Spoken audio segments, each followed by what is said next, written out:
The CIA allowed private security contractor Blackwater to use fake journalists to gather intelligence from the Middle East. That's the allegation of the Wayne Madsen report, which challenges the CIA's claim not to use journalists as agents. Well, we're joined live now by the author of that report, investigative journalist Wayne Madsen, who is with our correspondent Dina Gusovsky in Washington. Dina? Hi there. Well, this story really has all the goods. The CIA, Blackwater, journalists. It all sounds kind of like a movie script, but according to RT contributor and investigative journalist Wayne Madsen, it's real.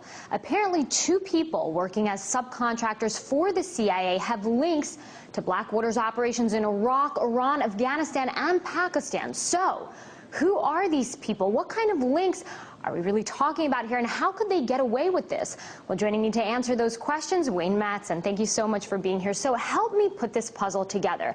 You have the Central Intelligence Agency, Blackwater, these so-called journalists. What is going on here?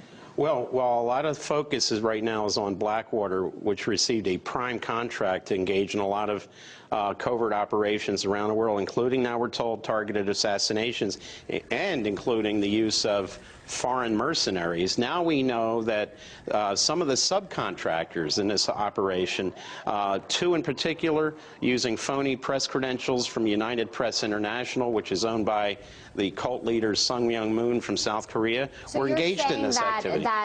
Whoever issued these press credentials, were they involved in this then? Well, they had to be. I mean, this is the worst case scenario when we talk about embedded journalists. These were not journalists, but actually in one case, one of these individuals received a journalist visa from Iran to visit Iran as a journalist, was actually involved in target analysis and target spotting in 2003 for a potential U.S. attack on that country.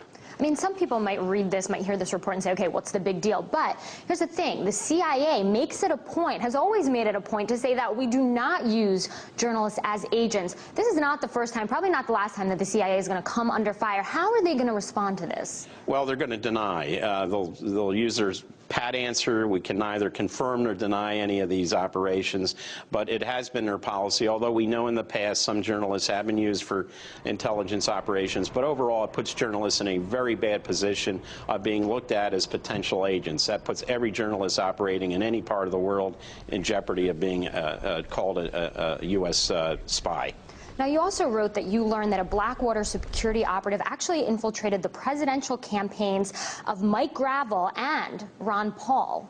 Talk about that a little bit, because I think that that's something completely new that a lot of people haven't heard about. One Blackwater employee who was armed with loaded weapons, had infiltrated the campaigns as a security person, was present at the presidential debates featuring two protected candidates by the Secret Service, Hillary Clinton and Barack Obama, but also the Republican presidential debates where John McCain, Mitt Romney were there.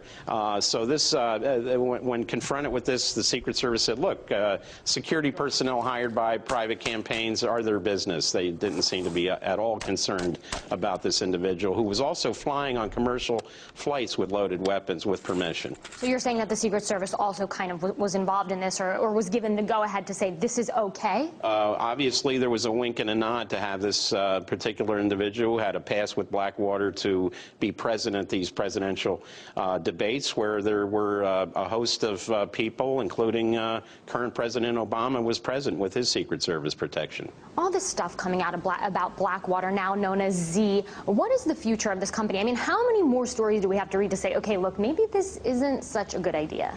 Well, the United States in the past used to condemn the use of mercenaries. When the Portuguese, the French, and others used them, it was bad. And now we have adopted the use of these mercenaries as policy. I think this has to be revisited. I don't think that we need to have mercenary companies operating in this country or on behalf of the United States government abroad, and Congress may want to look into these issues a lot more deeply. All right, well, we're hoping that they do. Thank you so much for being here. We're going to be following this story from here in Washington, D.C., but for now, I'm going to throw it back to you in Moscow.